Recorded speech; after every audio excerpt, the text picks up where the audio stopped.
3 anos New. Todos os cursos com até 80% off.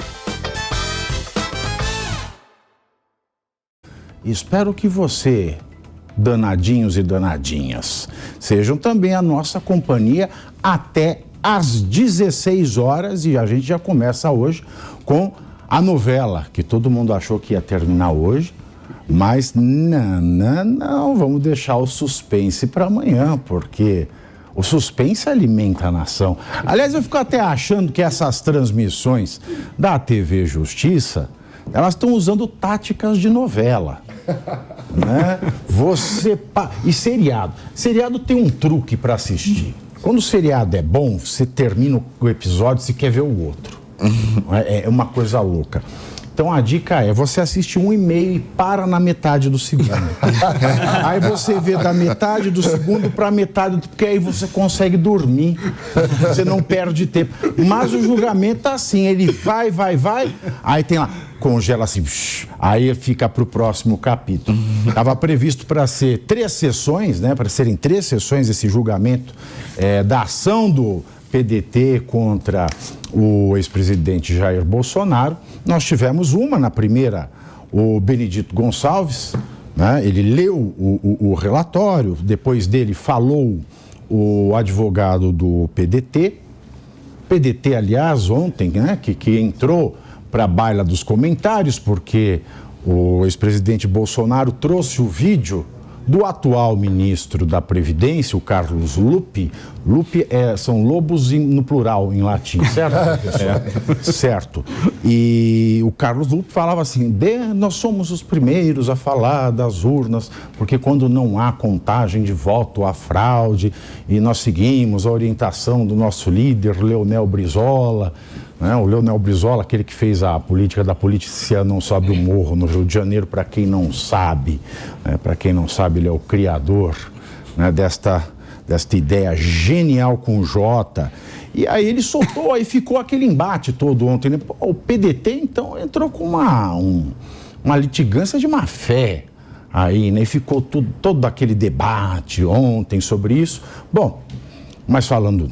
O advogado do PDT falou na primeira sessão, semana passada, depois falou o advogado do Bolsonaro, que é um advogado novo, não está com ele desde o começo do processo, é um ex-ministro do TSE, foi lá fazer a sustentação oral e depois falou o vice-procurador-geral eleitoral, o Paulo Gonet, que acompanhou o advogado do PDT, e depois na segunda sessão teve só o voto do Benedito Gonçalves. Estou só fazendo um resumo aqui para todo mundo de casa poder acompanhar.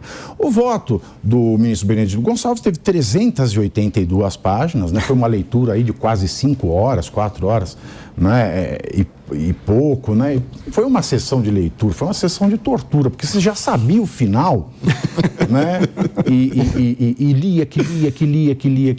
Eu fico me perguntando, para que 382 páginas? E ele fez um resumo, por que só não fez o resumo de voto? Não é? E fazer apêndices, né? Com notas ao final do texto. Bom, enfim, foi o relatório, e eu tinha lido na primeira, o voto de 382 páginas, que foi pela inelegibilidade do ex-presidente Jair Bolsonaro. Inelegibilidade porque ele teria cometido abuso de poder político por ter feito uma reunião com embaixadores em julho de 2022, antes do período eleitoral, falando mal do sistema eleitoral brasileiro. E usou a EBC, né, a TV, antes a TV Lula, depois a TV Bolsonaro, agora a TV Janja, e usou para transmitir isso para o Brasil inteiro. Então, o PDT o acusou de desvio de finalidade nessa transmissão, e desvio de finalidade e abuso de poder são a mesma coisa, né? Desvio de finalidade é abuso de direito, né? Segundo o Código Civil, então se enquadraria no abuso de poder político do artigo 22 da Lei Complementar 64 de 1990, então pediram a inelegibilidade. Bom, aí nós entramos no terceiro dia do julgamento, porque o segundo dia foi só a leitura do voto do ministro Benedito Gonçalves. E no terceiro dia do julgamento, nós tivemos o segundo voto, né, do ministro Raul Filho, e o Raul Filho votou pela não inelegibilidade do presidente Jair Bolsonaro, falando basicamente da não gravidade do ato, né, e falando fazendo aí um belo texto sobre liberdade de expressão. Mas depois nós tivemos os 2 votos sequenciais do 3º e 4º ministro a votarem, que são recém-ministros, foram recém-empossados, foram empossados no mês passado, no TSE, no começo desse mês ou no mês passado, não me lembro ao certo, mas são os professores Floriano de Azevedo Marques e o professor André Ramos Tavares, ambos votaram pela inelegibilidade. Então nós temos até agora um placar de 3 pela inelegibilidade contra 1 pela não inelegibilidade, e o julgamento vai retomar amanhã. Vai ser retomado amanhã porque o presidente da Corte, o ministro Alexandre de Moraes, suspendeu e vai retomar os trabalhos amanhã para o proferimento dos votos dos demais ministros. Nós temos aqui 4 votos, então temos mais 3 votos amanhã da ministra Carmen Lúcia, do ministro Nunes Marques e do próprio ministro, presidente da Corte, Alexandre de Moraes.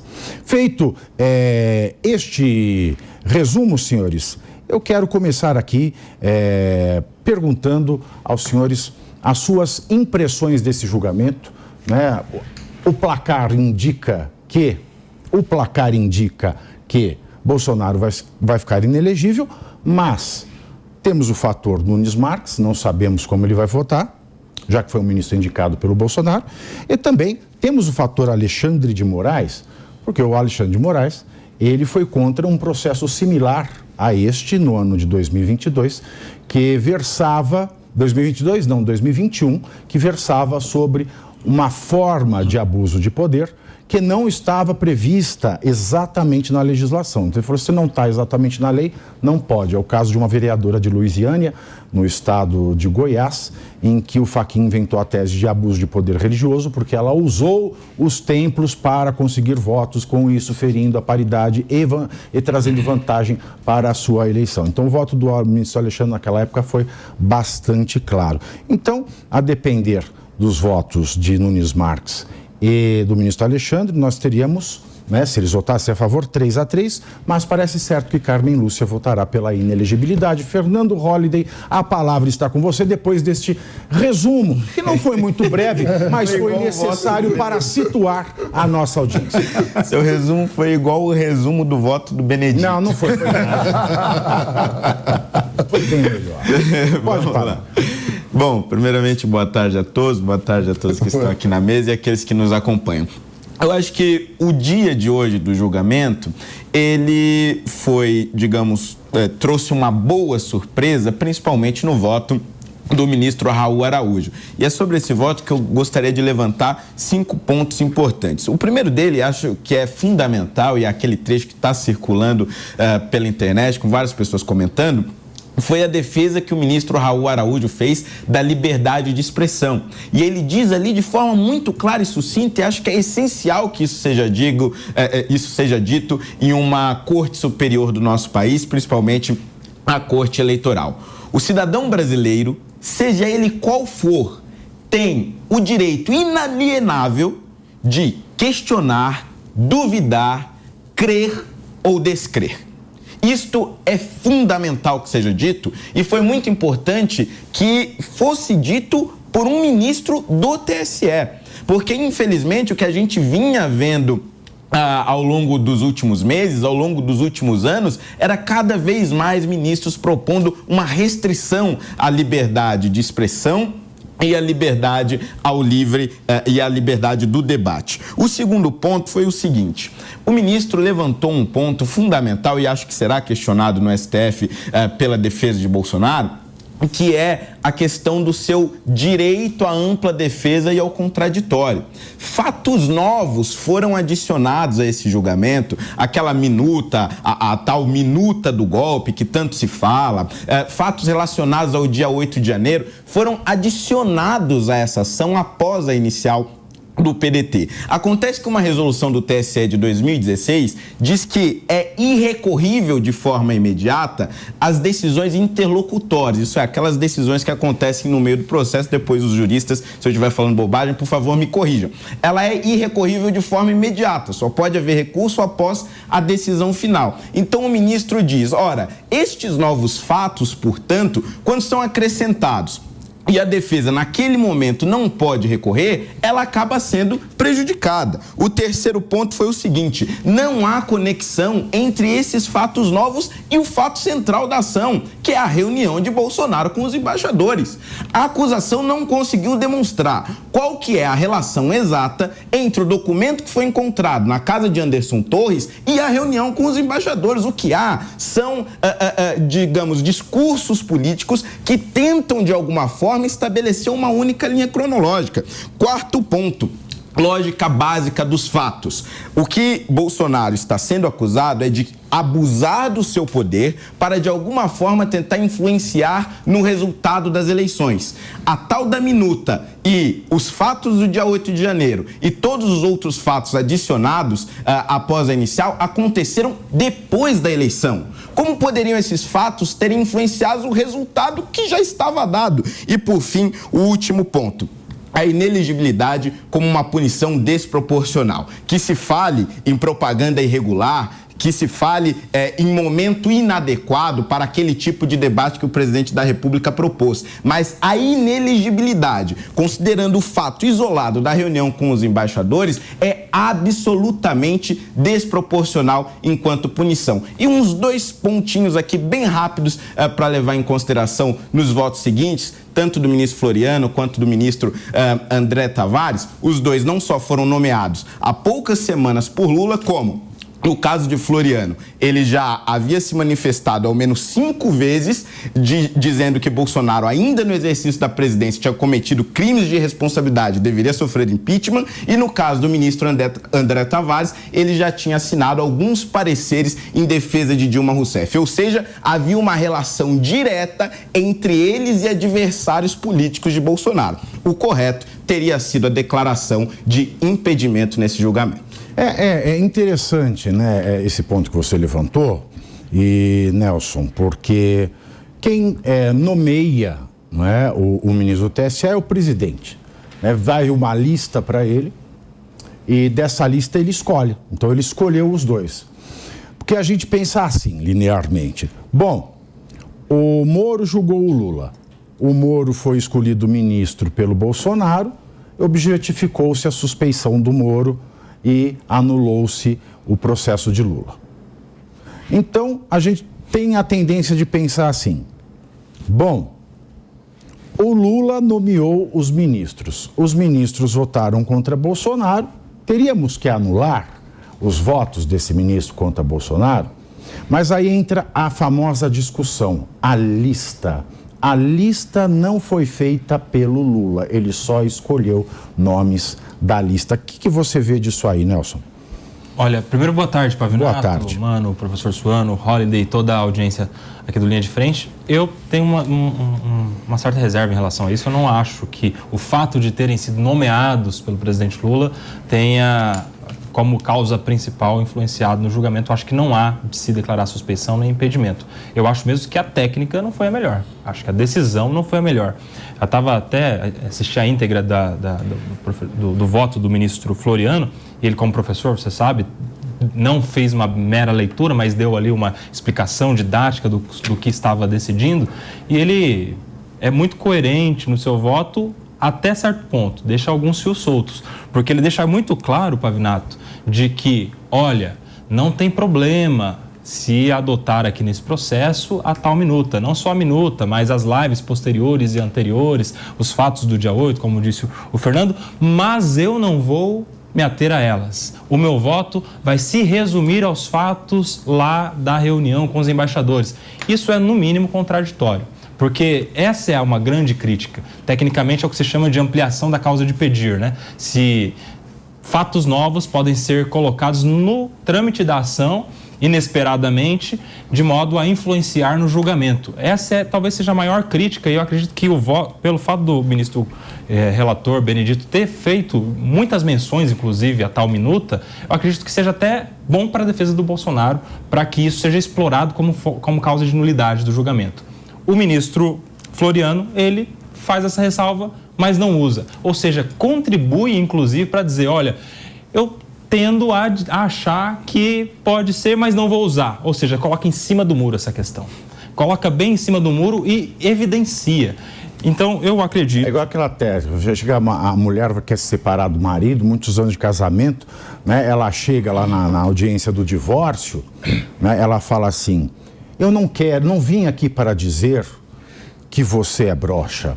Eu não vim aqui para dizer que você ronca muito à noite. Eu não vim aqui para dizer que suas flatulências debaixo da coberta me deixam enjoadas. Eu não vim aqui para dizer que eu não gosto da sujeira debaixo da sua unha. Eu não vim aqui para dizer que você tem bafo de onça.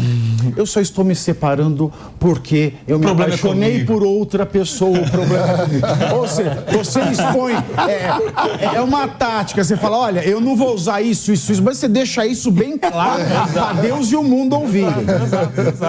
Exato. Então, assim, esse talvez seja o grande ponto processual, Pavinato. Processualmente é a exploração de coisas que não estão nos fatos iniciais, é a ampliação da causa de pedir. Já em relação ao mérito, o próprio Ministério Público, quando ele vai dizer sobre o que pode ser considerado, ou o que deve ser considerado para a configuração do abuso do poder político, primeiro, que o agente seja público, no caso que haja um desvio da finalidade, eu até acredito que desviou a finalidade, que haja acusações graves contra o sistema eleitoral, até acho que houve, mas que também haja um outro elemento, que é a busca pela vantagem para si, que não houve, e nem teria como haver, porque eu, como acredito nas urnas, não faria diferença nenhuma vantagem ao Bolsonaro se trocasse a urna eletrônica pela urna física, e acredito que o TSE também acredite nisso. Então, se não haveria nem sequer como haver uma vantagem, faltaria um elemento necessário para a configuração do abuso de poder político, por isso mesmo é que no mérito também não deveria haver essa inelegibilidade.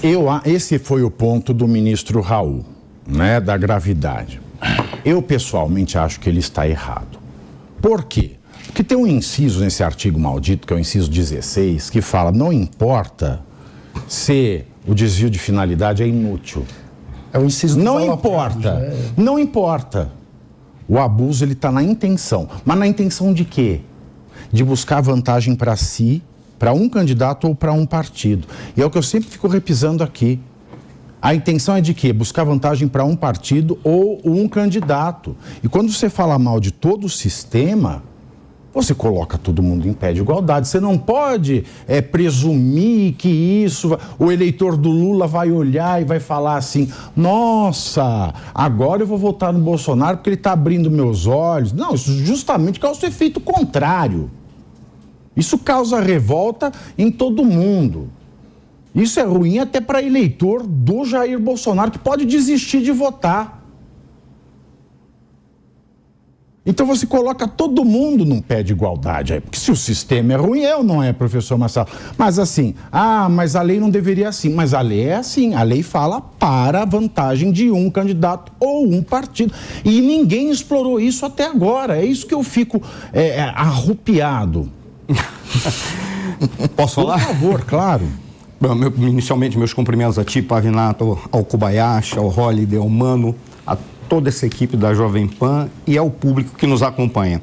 Pavinato, as argumentações que foram apresentadas até agora, todas são brilhantes. E elas praticamente expõem para a nossa sociedade a angústia que nós estamos vivendo, que configura a total fragilização das instituições brasileiras, as instituições políticas brasileiras, as instituições de Estado, as instituições jurídicas.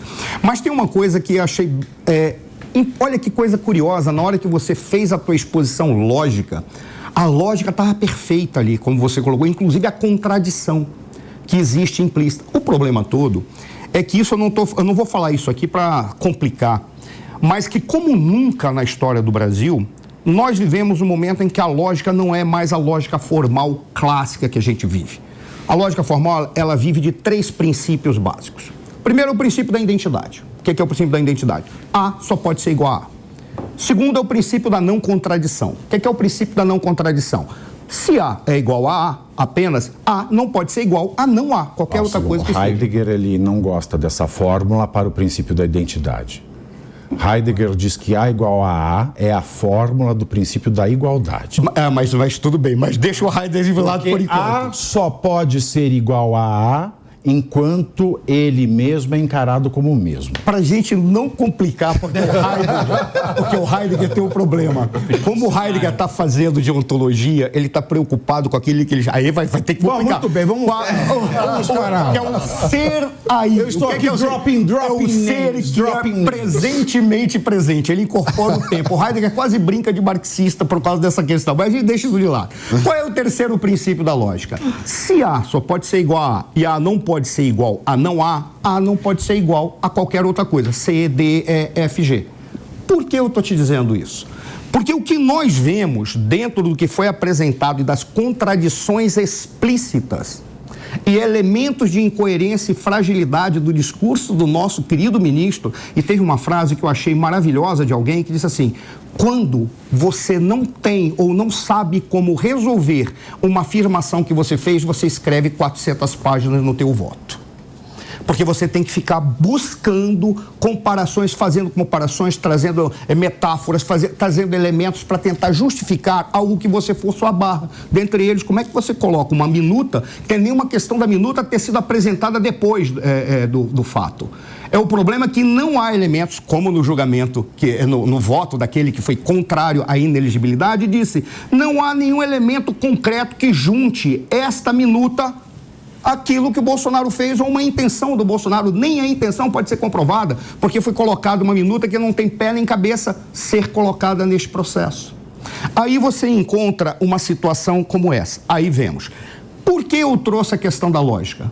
Porque o que está sendo apresentado aí não é a lógica formal, não é aquela lógica que fundamenta o raciocínio correto, concreto do cidadão comum, do ser humano comum, ou do ser humano, ou a lógica como tal.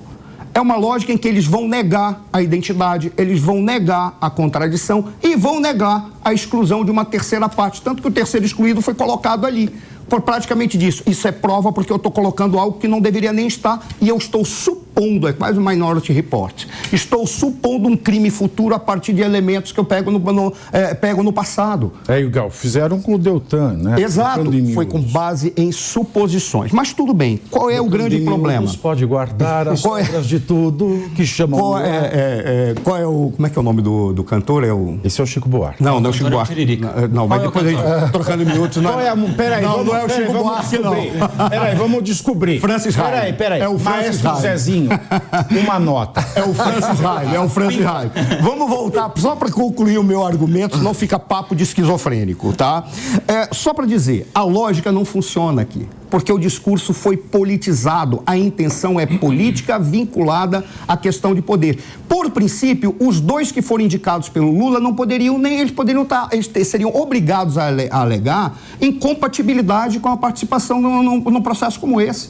Porque eles estão vinculados, eles fizeram manifestações anteriores, da mesma forma que Sua Excelência, os dois ministros do Supremo Tribunal Federal. Ou seja, tudo está politizado de uma maneira que a lógica não funciona mais, porque a lógica é uma lógica interna própria. Só para encerrar, qual é o grande problema? Nós estamos vendo uma fragilidade muito grande do TSE, que ele está mostrando, por causa dessa politização, um retorno àquelas causas anteriores que deram origem à criação de uma justiça eleitoral. Como assim?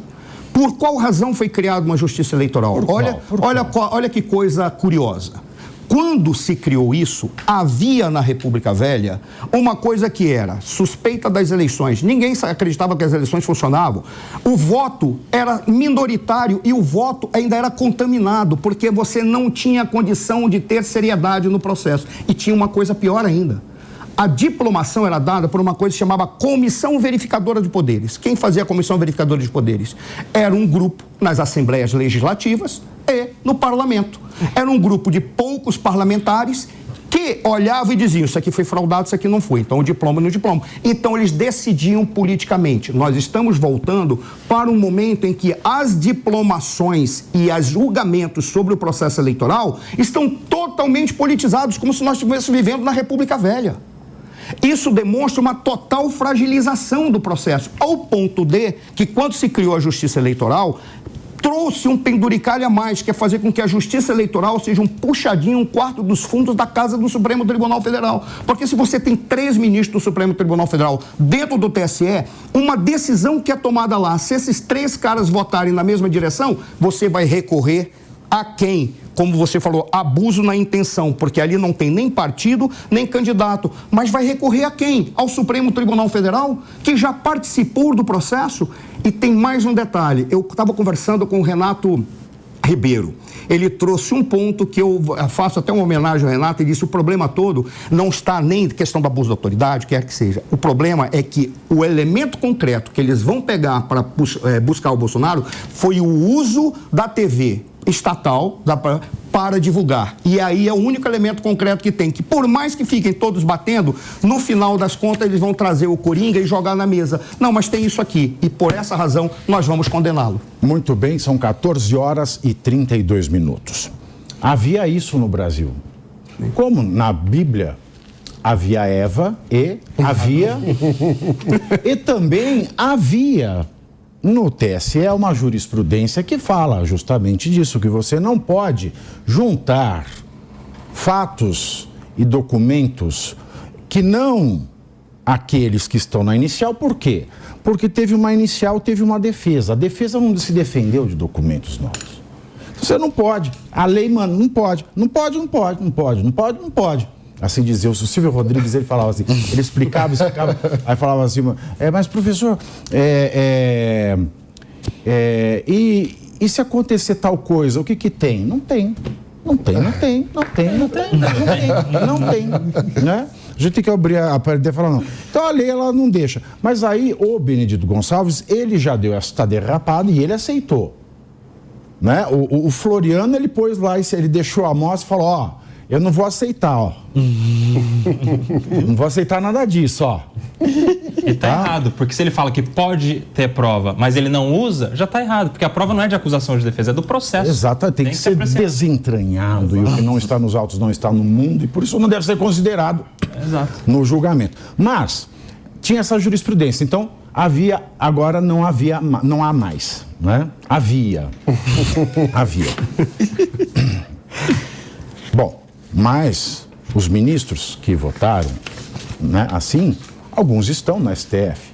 Isso vai para o STF. E temos essa dúvida que o professor Marcelo colocou. Será que, tanto no caso do Deltan quanto no caso do Bolsonaro, se inelegível se tornar, será que esses três ministros, Nunes Marques, Carmen Lúcia e Alexandre de Moraes, votarão o recurso extraordinário? Já que eles votaram, eles podem votar na revisão da própria decisão, né? Fica uma coisa estranha. E ainda, digo-lhes mais, será que o Cristiano Zanin vai votar neste recurso? Porque nós já estamos falando de 4 ministros. Aí nós temos agora 7 que vão ficar na corte. E alguns desses 7 reconhecem. Será que isso é uma tática para poder o STF falar não está certo, ou não tem nada com nada, ou eu estou esperançoso demais? Suas impressões. Minhas impressões é que a gente... Só não deixa as digitais. Em primeiro lugar, boa tarde a todos, boa tarde à nossa audiência. Cumprimentar o Pavinato especialmente pelo belo editorial de ontem. Muito obrigado. Porque a liberdade de expressão é um princípio fundamental de toda a democracia. Infelizmente, no Brasil hoje, nós estamos vivendo várias deformações institucionais que me preocupam muito como cidadão e como jornalista. E eu diria que nesse processo também há diversas deformações institucionais que me preocupam. Uma das questões que eu queria trazer é, primeiro, a tristeza da gente estar seguidamente no Brasil vivendo com o fato de presidente da República ou ex-presidente da República se encontrarem em problemas com a lei, em dificuldades com a justiça. Não é algo que começou com Bolsonaro, né? É algo que teve o próprio presidente Lula, o presidente Dilma, o presidente Temer. E o Collor que vai ser preso? Então, parece que na nova República, infelizmente, a gente tem vivido um ciclo de dificuldades de consolidação institucional. Parecendo um grande Rio de Janeiro isso aqui. E, infelizmente, é parte de uma grande América Latina. Não é à toa que dizem que é o cartão postal do Brasil. Não é à toa que dizem que é o cartão postal do Brasil. Ó, deu uma sacaneada, mano. Mas eu sou pernambucano. Você é pernambucano, pô? Ah, não, é o Felipe que é carioca, né? O Felipe é com esse sotaque de carioca. Tá sabendo bem. Mas eu sou amazonense, também tenho sotaque carioca. Mas a gente, enfim, somos um país legitimamente latino-americano nesse sentido, infelizmente, porque temos uma dificuldade profunda de ver uma consolidação institucional. E aí eu chamo a atenção para o seguinte, não vou entrar nas filigranas do processo, até porque vocês são juristas muito mais qualificados do que eu.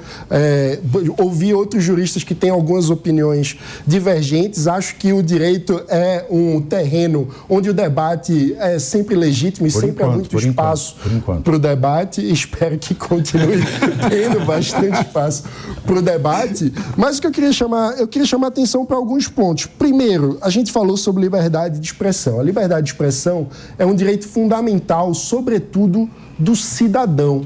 Porque numa democracia liberal, onde o Estado é limitado, o presidente e as autoridades podem muito, mas não podem tudo.